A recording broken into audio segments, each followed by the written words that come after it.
옆 사람에게 잘 오셨습니다. 이렇게 인사해 주시기 바랍니다. 우리나라 대부분의 교회들이 대도시에 몰려 있고, 또 서울, 경기도, 부산 이런 지역들은 다 2.5단계여서 현장 예배를 드리고 있지 못한 상황입니다.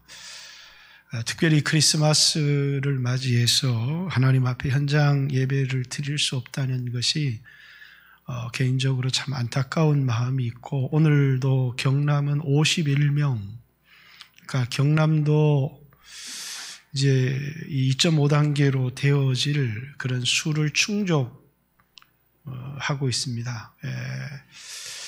근데 언제까지 우리가 현장 예배를 드릴 수 있을지 모르지만 하나님의 은혜를 주셔서 대한민국 땅의 모든 교회가 현장 예배를 드릴 수 있는 그런 은혜를 주시기를 원하고, 또 이제 현장 예배를 드리고 싶지만 여러 사정이 때문에 군인들, 간호사들, 또 아이들, 어린이집 교사들, 학교 선생님들, 또 이제 요양병원에 일하시는 분들, 또 사회복지 계통에 일하시는 이런 분들은 예배를 현장에 나오고 싶어도 또 여러 사람에게 피해를 줄까 봐 나오지 못하는 그런 안타까움의 이야기들을 이렇게 전화로 제가 많이 듣습니다. 하나님께서 위로해 주시기를 원하고, 또 어느 곳에 있든지 하나님 앞에 간절히 예배를 드려서 어려운 시대에 하나님이 베풀어 주시는 놀라운 은혜를 경험하는 성도들이 되어졌으면 좋겠다. 그런 간절한 마음으로 오늘 여러분과 제가 하나님 앞에 말씀을 듣고 예배를 드리기를 원합니다. 특별히 오늘은 예배에 관한 말씀입니다. 가인과 아벨이 이제 성경에 나오는 첫 번째 제사, 오늘로 얘기하면 예배입니다. 가인도 예배를 드렸고 아벨도 예배를 드렸는데, 하나님께서 아벨과 아벨의 제물은 받아주셨는데 가인의 예배는 거절하셨다. 이렇게. 그리고 히브리서 11장 4절에는 아벨이 가인보다 더 나은 제사를 드렸다. 이렇게 얘기를 합니다. 우리도 더 나은 예배, 하나님이 받으시는 예배, 하나님이 기뻐하시는 예배, 그 예배를 통해서 우리에게 베풀어 주시는 놀라운 은혜를 경험할 수 있는 예배를 드리기를 원하는데, 도대체 더 나은 예배라고 하는 게 뭘까? 더 나은 예배뿐만 아니라 믿음의 예배라고 하는 게 뭘까? 오늘 이 본문에 대해서는 많은 신학자들이 굉장히 분분한 의견들을 썼습니다.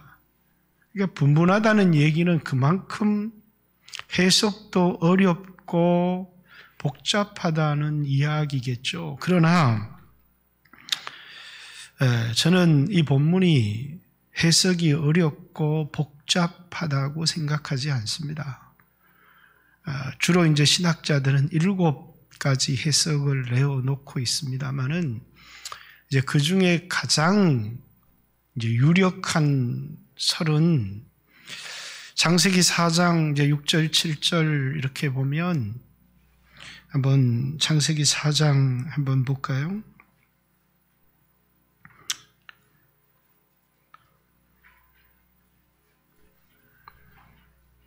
3절, 4절, 세월이 지난 후에 가인은 땅의 소산으로 제물을 삼아 여호와께 드렸고, 아벨은 자기도 양의 첫 새끼와 그 기름으로 드렸더니 여호와께서 아벨과 그의 제물은 받으셨으나 가인과 그의 제물은 받지 아니하신지라. 이렇게 어떤 사람들은 오늘의 시각에서 아벨은 피로 예배를 드렸고, 이제 가인은 곡식으로 예배를 드렸기 때문에 하나님 피의 예배를 받으셨다, 이렇게 말하시는 분들이 있지만 그 해석은 그 당시의 시각으로는 올바르지 않다, 이렇게 생각을 합니다.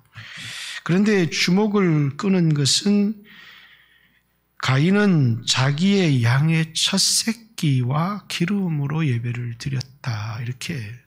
양의 첫 새끼, 그리고 그 양의 기름으로 하나님께 예배를 드렸다. 제일 좋은 것으로 하나님께 예배를 드렸기 때문에 하나님께서 그걸 받으셨다라고 하는 설이 가장 유력합니다. 그러나 이제 저는 이 말씀도 우리에게 너무 중요한 말씀이지만 더 나은이라고 하는 히브리서 11장 4절에 가인보다 더 나은 제사를 하나님께 드림으로라는, 더 낫다라는 이 말을 히브리서에서 주목해 볼 필요가 있는 말씀입니다.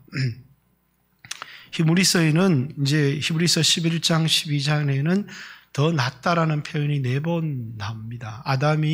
아브라함이 더 낫고 영구한 산업이 하늘에 있는 줄 알고, 이렇게 더 낫다는 표현들이 나오는데 아주 비슷한 똑같은 단어인데 언어를 조금 바꿔서 더 좋은 재물, 더 좋은 제사, 더 좋은 제사장, 더 나은 새 언약의 중보라는 표현들이, 더 좋다는 표현이 9번에 걸쳐서, 더 나은이라는 표현이 4번에 걸쳐서 히브리서에 등장을 합니다.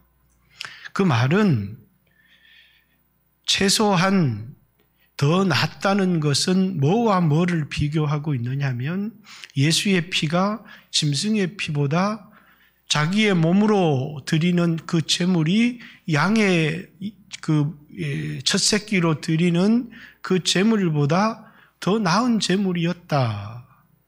예수 그리스도가 모세보다 더 나은 하나님의 집의 아들이었다.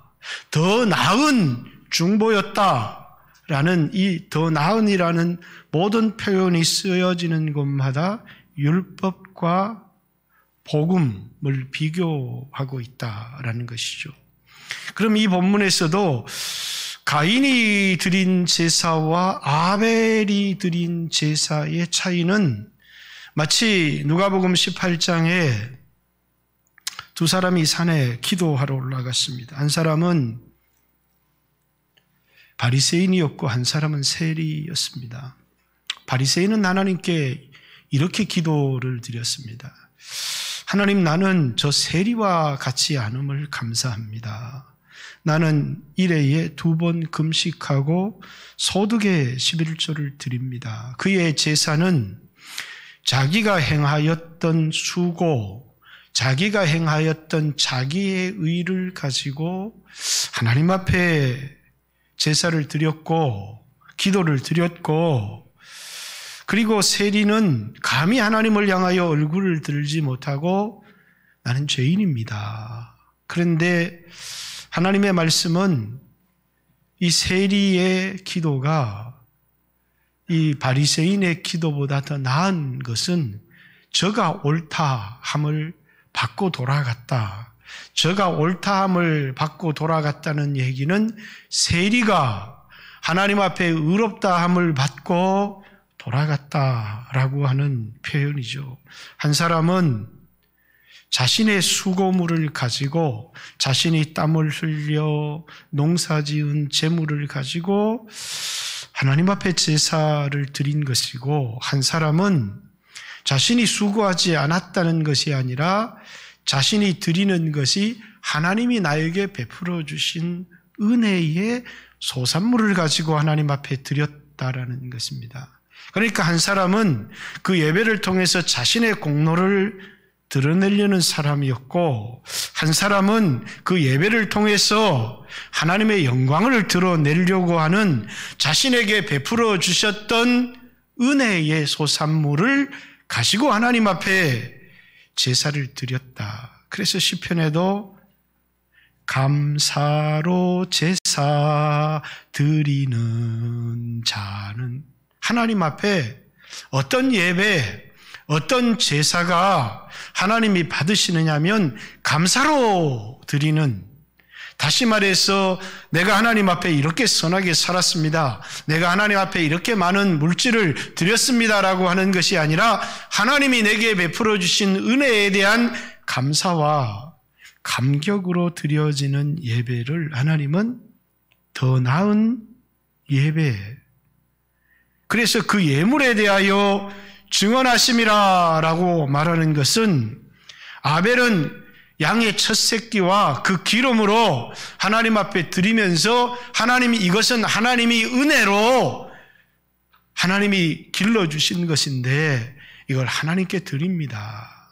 그는 받은 은혜에 대한 반응, 감사로 하나님께 예배를 드렸고, 가인은 자신의 수고, 내가 이렇게 농사를 지어서 이렇게 하나님을 사랑해서 드립니다 라는 것이었다는 것입니다. 그런데 하나님은 누구의 제사를 받으셨느냐?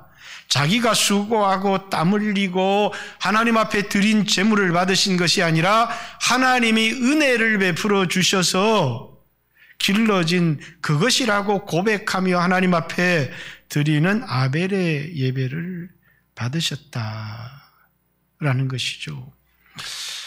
여러분, 우리는 우리의 예배가 하나님 앞에 드려지느냐, 우리 그 누구도 우리의 수고나 우리의 행위나 우리의 노력이나 우리의 의나 내 힘으로 번 돈으로 하나님께 드려서 그것이 하나님 앞에 받아들여지는 것이 아니라, 비록 내 소유를 하나님 앞에 드릴지라도 이것은 하나님이 나에게 은혜로 주신 것입니다 하며 감사로 하나님 앞에 드려지는 것이 하나님 앞에 연락되어지고 하나님이 기쁘시게 받으시는 제사다라는 것입니다.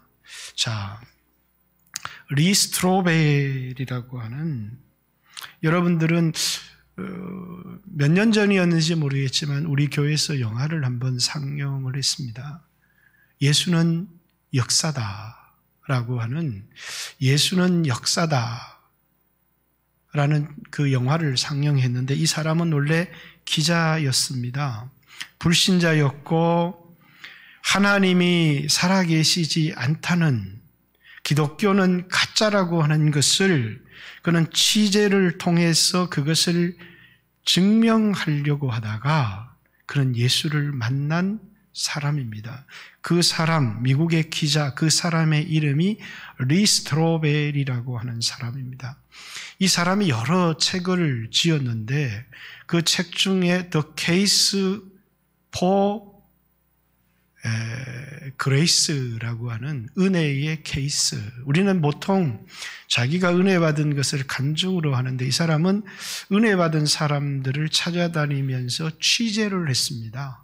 그래서 그 사람의 살았던 삶을 취재해서 쓴 그런 책이 우리나라에서 은혜, 하나님의 은혜라고 하는 리 스트로벨의 책인데, 여기 두 번째 챕터에 한국 사람이 나옵니다. 이름은 뭔지는 잘 모르는데 4살 때 3살이었는지 4살이었는지 그는 한국에 대한 기억이 자기 나이나 자기 아버지나 자기 이름을 전혀 기억하지를 못합니다.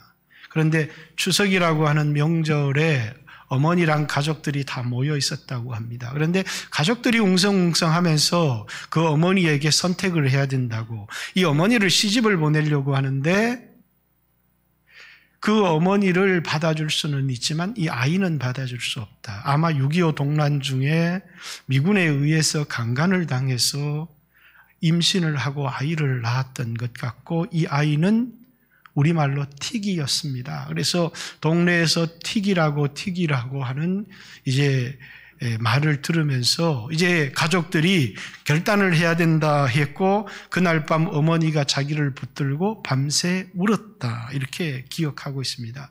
그리고 그 다음날 기차역을 향해서 가면서 이렇게 아이에게 얘기를 했습니다. 이 기차가 끝까지 가면 거기에 삼촌이 기다리고 있다. 널 삼촌에게 보내기로 했어.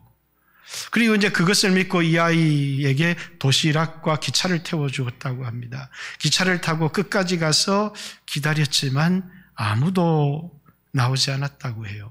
그래서 하루를 기다렸는데도 아무도 안 나왔어. 역장이 여기 너 누구냐? 그래서 삼촌을 기다리고 있다. 그러니까 여기서 쫓아냈다고 합니다. 그때부터 이 아이가 한 2년, 3년 정확히 기억을 못해요.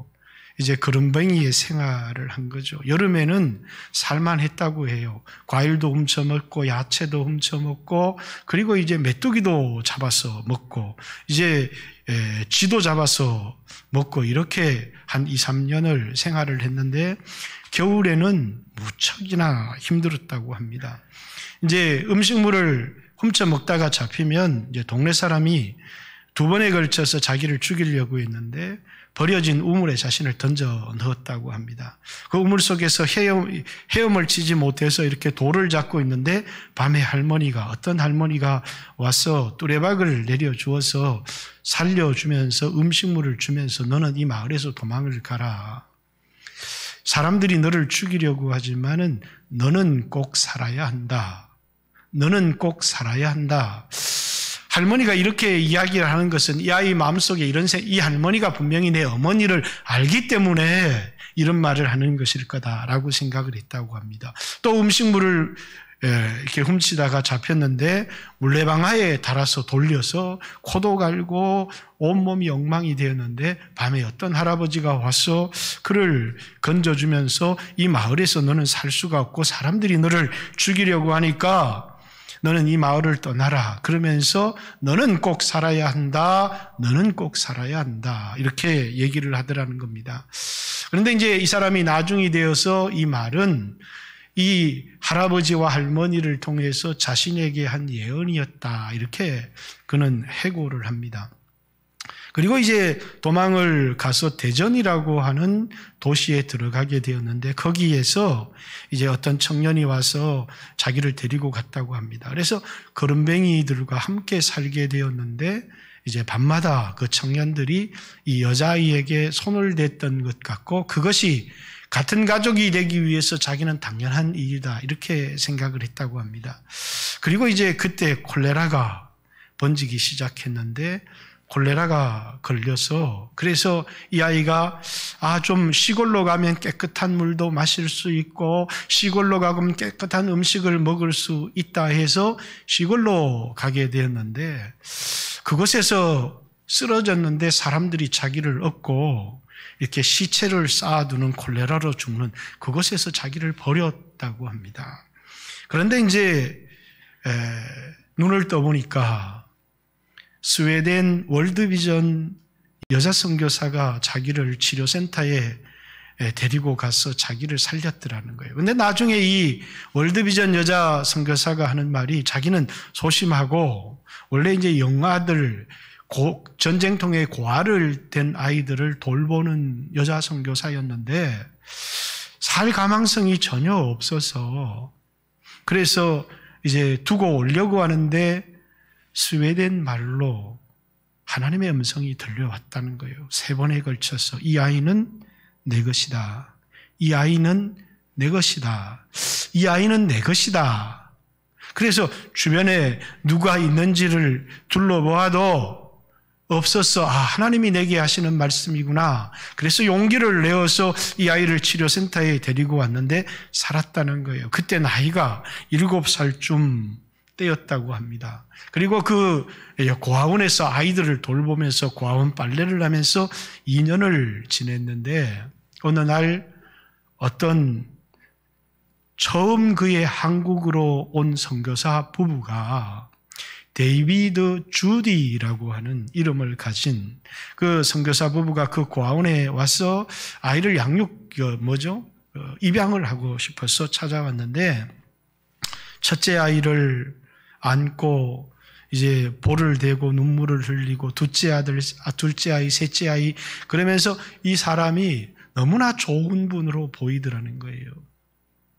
그런데 이제 그 선교사 부부가 갑자기 자기를 향하여 이렇게 보더니 자기에게 다가와서 이제 머리를 쓰다듬는데, 그 손이 너무 따뜻하고 좋았는데 어떻게 반응해야 될지를 몰라서 그 선교사의 얼굴에 침을 뱉어버리고 욕을 하고 농에 들어가서 숨었다고 해요. 그러면서 이제 자기가 두드러 맞을 것을 생각하며 두려워 떨고 있는데, 일주일 후에 그 선교사 부부가 다시 와서, 원래 그 부부는 아들을 입양해서 이름을 스티븐이라고 하는 이름을 지으려고 했는데, 나는 이 아이를 입양하겠소. 그래서 이 아이는 입양이 뭔지도 알지를 못했고, 이 사람들이 식모가 필요해서 자기 일을 시키기 위해서 자기를 데려가는 것이구나 라고 생각을 했다고 합니다. 그리고 이제 그 집에 갔더니 아이 침대도 있고, 우리로 얘기하면 서양식 변기도 있고, 냉장고도 있고, 그리고 한국의 부자들만 먹는 계란도 있더라는 겁니다. 이제 그 얘기는 직접 나오는 책의 얘기로 우리 찬영이가 먼저 한번 읽어주도록 하겠습니다. 머윈 부부는 원래 남자아이를 입양하여 스티븐이라고 부르려 했다. 그래서 새로 생긴 어린 딸에게 스테파니라는 이름을 주었다. 그들의 한국집은 서양 기준으로 보면 수수했지만 스테파니가 보기에는 아주 컸다. 냉장고, 수세식 변기, 침대를 그때 처음 봤어요. 와, 여기서 일하면 진짜 재밌겠다 하는 생각이 들었어요. 그때 한국에서는 부자들만 먹을 수 있었던 달걀도 있었어요. 두 분은 저를 깨끗이 씻기고 건강해지라고 약도 먹이셨어요. 때마다 먹여주고 밤에는 잠자리를 뉘어주고 새 옷도 사주었지요. 그런데 일은 시키지 않는 거예요. 그래서 혼란스러웠나요? 예, 왜 그런지 몇 달 동안 궁금했지만 두려워서 말을 꺼내지는 못했어요. 마을에 나가면 모두 저를 대단한 존재인 양 대했어요. 이해가 안 됐죠. 틱이라 놀림받던 제가 이제 공주 취급을 받았으니까요. 그러던 어느 날 한 여자아이가 저한테 미국 사람 냄새가 난다는 거예요. 제가 무슨 소리냐고 했더니 저한테 치즈 냄새가 난다나요? 한국 아이들은 늘 외국인들이 치즈 냄새를 풍긴다고 했거든요. 그래서 제가 그랬죠. 아니야, 난 미국 사람이 아니야. 근데 이 미국 사람들 정말 웃긴다. 아직도 나한테 일을 안 시켜. 정말 잘해준다니까. 그 아이는 놀란 표정으로 저를 보며 말했어요. 스테파니, 네가 그 집의 딸인 걸 모른단 말이야? 그때까지 저는 한 번도 그렇게 생각한 적이 없었어요. 그래서 그랬죠. 아니야, 난 그 집의 딸이 아니야. 그랬더니 그 아이가 넌 그 집의 딸이야. 넌 그 집의 딸이라고 그러더군요. 정말 충격적이었어요. 돌아서서 언덕 위 우리 집으로 달려가면서 이런 생각을 했습니다. 나는 이 집의 딸이다. 딸이다. 딸이다. 아, 그래서 나를 이렇게 대했구나. 그래서 아무도 나를 때리지 않았구나. 그래서 아무도 나를 틱이라 부르지 않았구나. 나는 이 집의 딸이다. 집 안으로 달려 들어간 저는 의자에 앉아있던 엄마에게 한국말로 외쳤어요. 나는 엄마의 딸이에요. 엄마가 아직 한국말을 못해서 일꾼 하나가 제 말을 통역해줬습니다. 그 말을 듣고 엄마의 눈에서 눈물이 주르르 흘러내렸어요. 엄마는 고개를 끄덕이며 제게 말씀하셨어요. 그래, 스테파니, 너는 내 딸이야. 제임스 패커라고 하는 기독교 저술가는 이렇게 이야기를 했습니다. 기독교에서 양자 또는 입양이라고 하는 개념을 알지 못하면 기독교를 이해할 수 없다. 하나님은 우리를 자신의 자녀로 입양을 했습니다. 그런데 이 아이가 이제 이 선교사 집에서 자라면서 어떻게 예수를 만나게 되었는가. 양부모님은 당신을 지극히 사랑했겠군요. 이건 인터뷰입니다. 그게 당신이 예수님을 만난 계기가 되었나요? 어떻게 그리스도인이 되었습니까? 내가 물었다. 언젠가 한국의 어느 바닷가에 갔을 때에 아빠가 침례를 받고 싶으냐 물으시더군요. 나는 좋아요. 여기 바다에서요 라고 말했죠. 그래서 아빠가 저에게 침례를 베풀었습니다. 그때 정말 믿음이 있었던 건가요? 아니면 부모님을 기쁘시게 하려고 했던 건가요? 제 딴에는 주님을 사랑했어요. 하지만 제 안에는 상처가 너무 많았죠. 두려워서 사람들에게 고통을 내보이지 못하는 게 문제였어요. 엄마 아빠가 제 고통을 보면 저를 도로 고아원에 보낼 것만 같았거든요. 선생님이나 친구들이 제 고통을 보면 부모님에게 이를 것 같았고요. 집 없는 아이로 지낸 삶을 부모님에게 들키고 싶지 않았어요. 버림받을까 봐 두려웠던 거예요. 17살 무렵까지 계속 그랬습니다. 그러면서 이제 17살 되던 때의 이야기를 합니다. 그는 자신의 상처를 아버지에게도 얘기할 수 없었어요. 17 생일 어느 날 그는 부모님과 갈등을 하게 되었고 그 부모님이 잠시 후에 아빠가 문을 열고 부드럽게 스테파니라고 부르시더군요. 아빠는 들어와 제 침대 옆에 앉아서 말씀하셨습니다. 내 엄마와 내가 너를 얼마나 사랑한다는 걸 내가 알았으면 좋겠다. 하지만 너는 그 사랑을 받아들이지 않는 것이 못하는 것 같구나. 이제 우리가 너를 하나님께 맡겨드릴 때가 되었다. 저도 목사의 딸이니까 성경을 알았죠. 하지만 아빠는 그것으로 만족하지 않고 이렇게 말씀하셨습니다. 스테파니, 예수님에 대해서 말해도 괜찮겠니? 저는 조금 망설였습니다. 그러시라고 했죠. 아빠는 제게 예수님에 대하여 생각해 보라고 하셨어요. 그분이 제 심정을 아시며 그분만이 너를 도우실 수 있다고 말했죠. 그러고는 저를 혼자 두고 나가셨어요. 그리고 일어난 일을 이제 중간에 많은 일들이 있었습니다. 다시 이제 찬영이가 제가 오늘 대신 좀 읽을 수 있도록 문득 깨달은 거예요.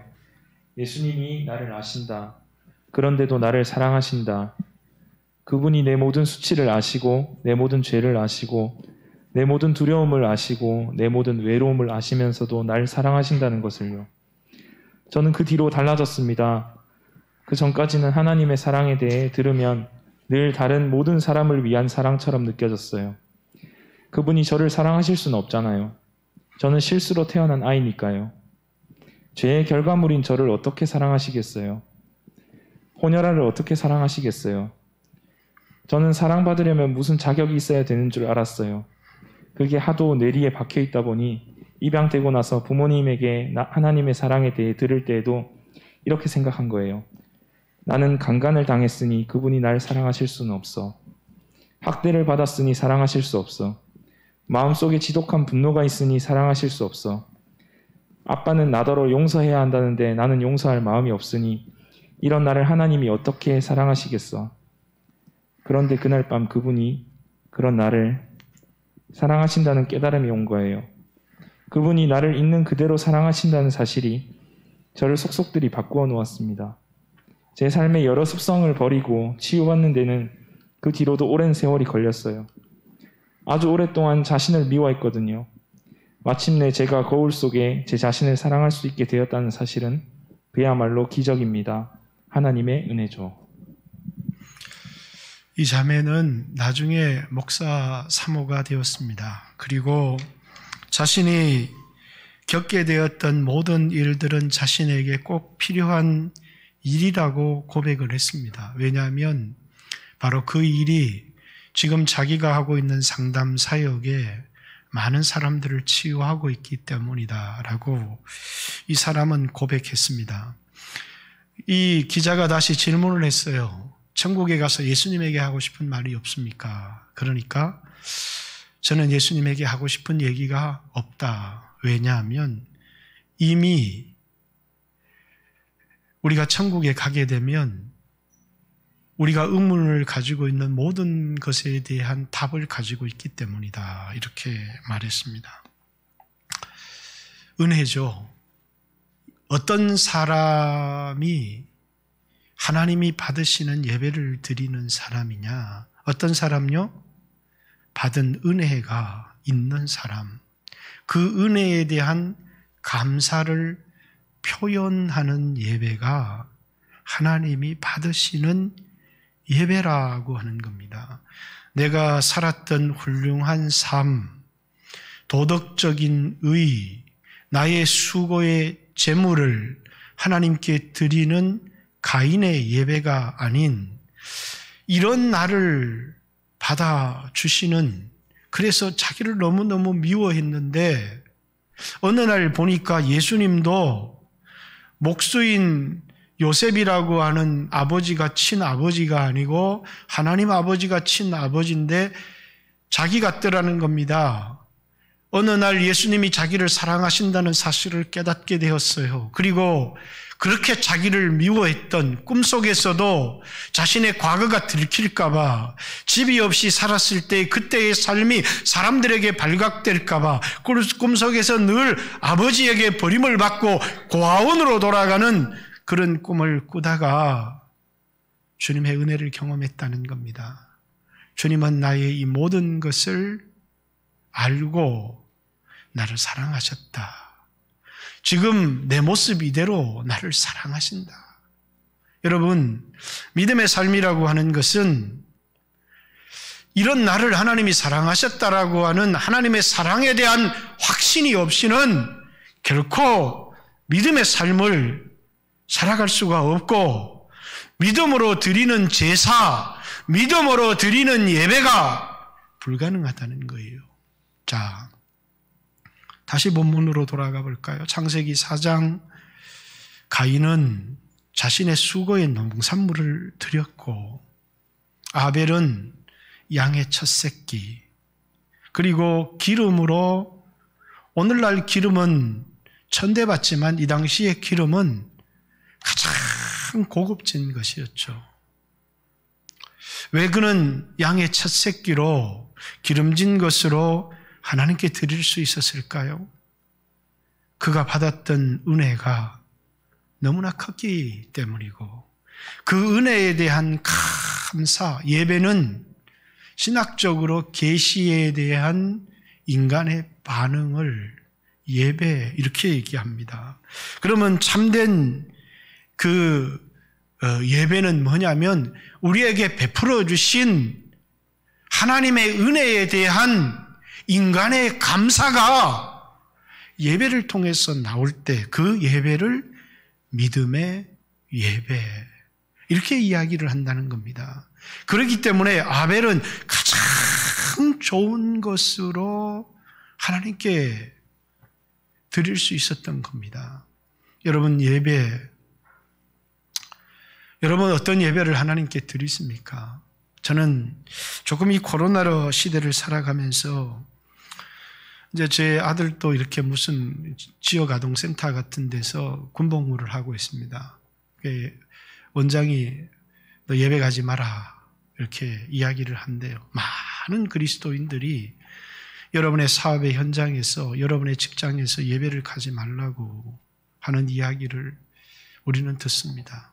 저는 가끔씩 이런 이야기를 그들에게 한번 던져보고 싶었어요. 군인이 나라를 지키는지, 하나님의 은혜가 나라를 지키는지. 요람 때 군대는 막강했습니다. 그러나 아라비아 군대가 쳐들어와서, 소수의 아라비아 군대가 쳐들어와서 여호람의 아들들을 다 죽여버렸어요. 아하시야 하나만을 남겨두고 다 죽여버렸어요. 그 전까지만 해도 그 열방들을 호령했던 나라지만 예배가 끊어지고 그 막강한 군대가 소수의 군대에 의해서 무너지고 모든 아들들이 죽임을 당했습니다. 히스기야 시대에 이스라엘 군대는 다 무너졌습니다. 그러나 이 아수리의 18만 5천 군대가 쳐들어와서 예루살렘을 포위했습니다. 근데 다 무너졌는데 예배 하나가 살아 있었습니다. 여러분, 그 군대는 전멸을 당했고 힘이 없던 히스기야는 그 전쟁에 승리했습니다. 저는 이렇게 물어보고 싶더라고요. 군인이 나라를 지키냐고. 예배가 참된 은혜가 나라를 지키느냐고. 세상 사람들과 우리는 관점이 많이 다르죠. 우리는 하나님이 받으시는 예배, 그 예배가 뭐냐? 우리의 최고의 것으로, 예배는 우리의 삶의 최고의 우선순위여야 하고 첫 새끼와 가장 좋은 것으로 드리는 예배, 그 예배는 우리가 받은 은혜에 대한, 하나님께 대한 감사의 표현이라는 것입니다.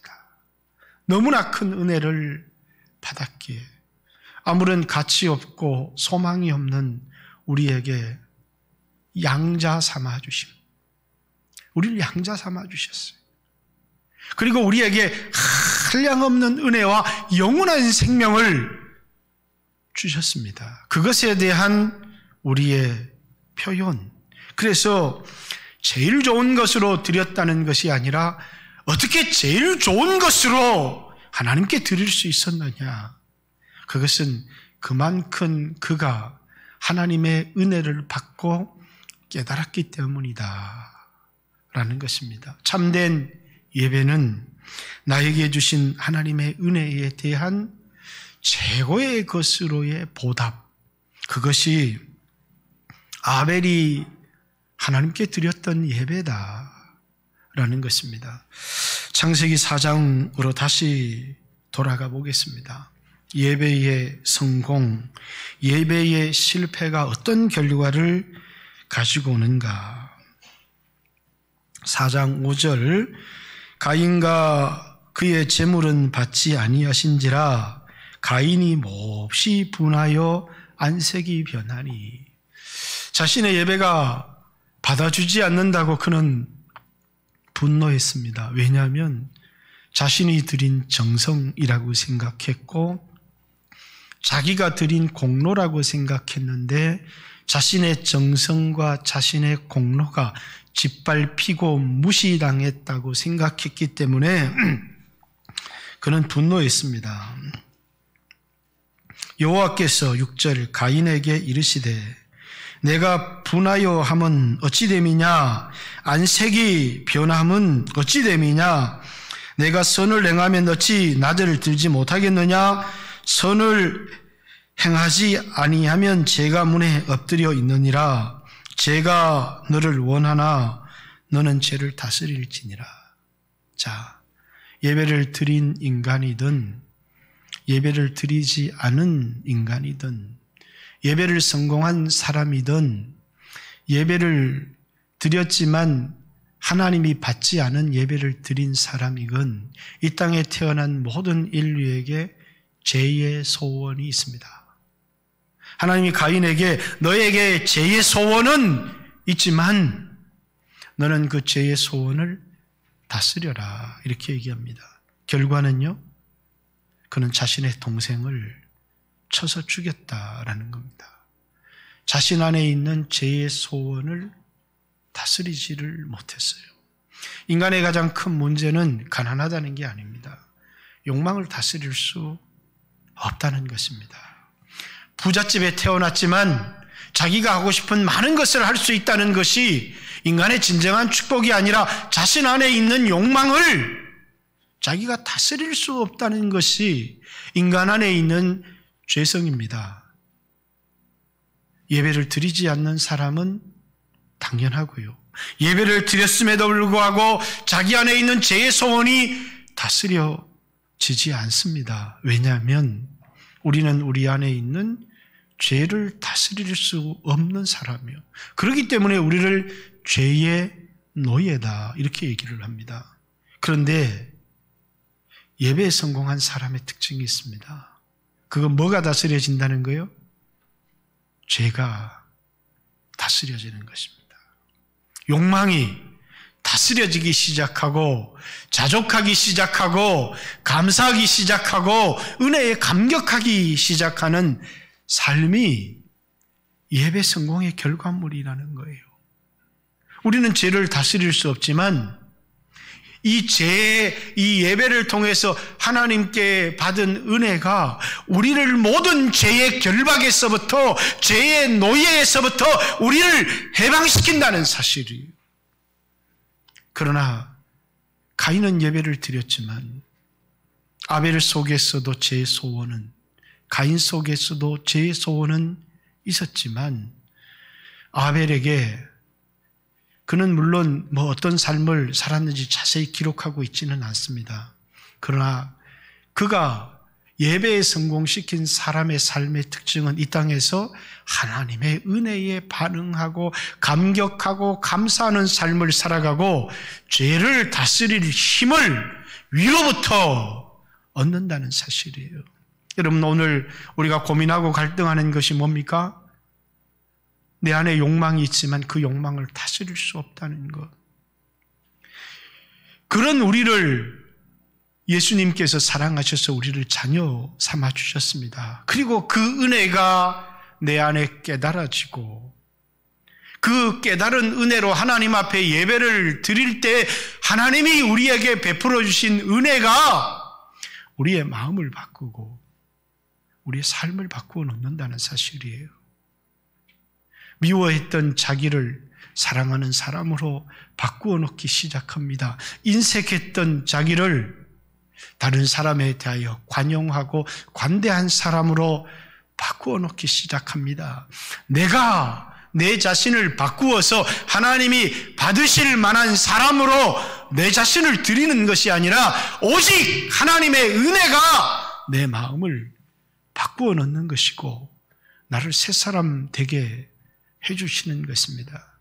참다운 예배는 하나님이 베풀어 주신 은혜에 대하여 감격하는 예배고 그 예배를 통해서 또 우리에게 베풀어 주시는 은혜는 자신 안에 있는 죄의 소원을 다스리는 결과를 가지고 온다는 겁니다. 그러나 예배의 실패는 우리가 우리의 힘으로 살아가려고 하는 사람들은 많은 것들을 이룰 수 있을지는 모르겠습니다. 그러나 결코 다스릴 수 없는 것이 있습니다. 내 안에 있는 죄에 대한 욕망, 성적인 욕망, 물질에 대한 욕망, 그 욕망이 없는 사람은 아무도 없어요.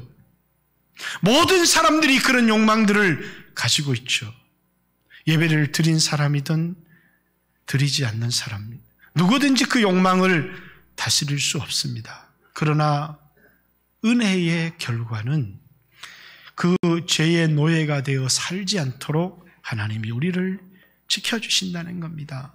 너에게 죄의 소원이 있다. 그러나 너는 그것을 다스려라. 자신의 힘으로 아무도 그것을 다스릴 수 없습니다. 오직 하나님의 은혜만이 우리로 하여금 죄의 노예가 되어 살지 않고 죄의 모든 결박에서 우리를 풀어주고 새로운 삶을 살아가게 하는 놀라운 은혜를 주신다는 사실입니다. 저는 오늘 이 시대가 우리에게 어느 때보다도 간절한 예배가 필요한 시대를 살아가고 있다. 은혜에 강한 사람만. 바울이 디모데에게 편지를 쓰면서 내 아들 디모데야, 너는 하나님의 은혜에 대하여 강하고 아직도 여러분 자신이 여러분의 형편없는 모습, 감추고 싶은 모습, 그 모습 때문에 하나님이 나를 사랑하지 않는다고, 하나님이 나를 알지 못한다고 복음에 대하여 깨닫지 못한 사람들이 있습니까? 하나님이 나를 사랑하시는 것을 믿으십시오. 하나님이 나를 용서하시고 있는 모습 그대로 나를 양자 삼으신 것을 믿으십시오. 그리고 자기를 사랑하는 사람이 되십시오. 그 은혜에 감격해서 최고의 것으로 하나님 앞에 예배를 드리는 사람이 되십시오. 자신의 힘으로 살려고 하는 사람이 아니라 예배를 통해서 부어주시는 하나님의 은혜로 살려고 하는 사람이 되십시오. 수천 배, 수만 배 우리가 하나님 앞에 예배를 드린다고 할지라도 여러분, 은혜가 없이는 죄를 다스릴 수 없고, 은혜를 받았다고 해서 내 안에 죄의 소원이 사라지지도 않습니다. 여러분, 은혜 너무너무 많이 받으니까 죄의 소원이 사라지고 새 사람이 되던가요? 은혜를 아무리 받아도 죄의 소원은 다스려지지 않지만 이 육체를 벗는 날까지 죄의 소원을 가지고 살아가지만 은혜는 우리로 죄의 노예가 되어 살아가지 않도록 죄에서 우리를 지켜주시는 놀라운 은혜를 여러분들이 경험하기를 원하고, 오늘 이 어려운 시대 가운데서도 예배를 하찮게 생각하는 성도들이 아무도 없고, 최고의 시간, 어떤 젊은이들은 토요일 밤새 새벽 4시까지 게임을 하고 아침에 일어나기 싫은 눈을 비벼서 드리는 예배가 하나님이 받으시는 예배일 수가 없죠. 최고의 컨디션과 최고의 것으로 자기와 자기 자신과 준비된 예물을 하나님께 드림으로 하나님이 아벨과, 그렇죠, 못난 아벨입니다. 사랑받을 수 없는 스테파니입니다. 그런데 하나님이 그를 받으신 거예요. 스테파니와 그의 예물을 받으신 하나님. 오늘 여러분과 여러분이 드리는 예물을 하나님이 흠량하시고 여러분의 삶에 풍성한 은혜로 살아가게 하는 그런 은혜가 여러분 삶 가운데 있기를 주님의 이름으로 축복합니다. 같이 한번 하나님 앞에